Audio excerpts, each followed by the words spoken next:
உங்களுக்கு தெரியுமா ஒரு மனுஷனை எது கொல்லும்னு? ஸ்ட்ரெஸ் இல்ல, ஒர்க் இல்ல, ஏன் வியாதி கூட இல்ல. அப்போ என்னதான்னு கேட்டீங்கன்னா, சொந்த வீட்லயே அவன் எவ்வளவுதான் பண்ணியும் அவனுக்கு ஒரு அப்ரிசியேஷன் இல்லைன்னு உணர்றான் பாத்தீங்களா? அதை விட கொடுமை வேற எதுவும் இல்லைங்க. அவன் பார்ட்னர் அவனை மதிக்கிறான், அவன் கஷ்டத்துல இருக்கும்போது புரிஞ்சுக்கிட்டா அப்படின்னா இந்த உலகத்தையே அவன் முதுகுல போட்டு சுமப்பான். ஆனா அதே மனுஷனை நீங்க இக்னோர் பண்ணீங்கனாலோ இல்ல கிரிட்டிசைஸ்டா ஃபீல் பண்ண வச்சீங்கனாலோ உள்ளுக்குள்ளேயே உடைஞ்சிருவான்.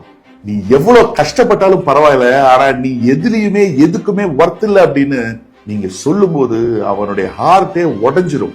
ஹார்ட் ஒர்க் அவனை எப்பவுமே கொல்லாது, எப்பவுமே அவன் டயர்ட் ஆக மாட்டான். ஆனா நீங்க பேசுற அந்த கோபமான அலட்சியமான பேச்சு, காட்ட வேண்டிய இடத்துல காட்டாத அந்த கிராட்டிடியூட் எல்லாம் அவனை ரொம்பவே பாதிக்கும். அவன் என்ன பண்ணாலும் இட்ஸ் நாட் இனஃப் என்ற வைப் அவனுக்கு நீங்க கொடுத்தீங்கன்னா அவன் வாழ்க்கைக்கு ஒரு அர்த்தமே இல்லைன்னு அவன் ஃபீல் பண்ண ஆரம்பிச்சிருவான்.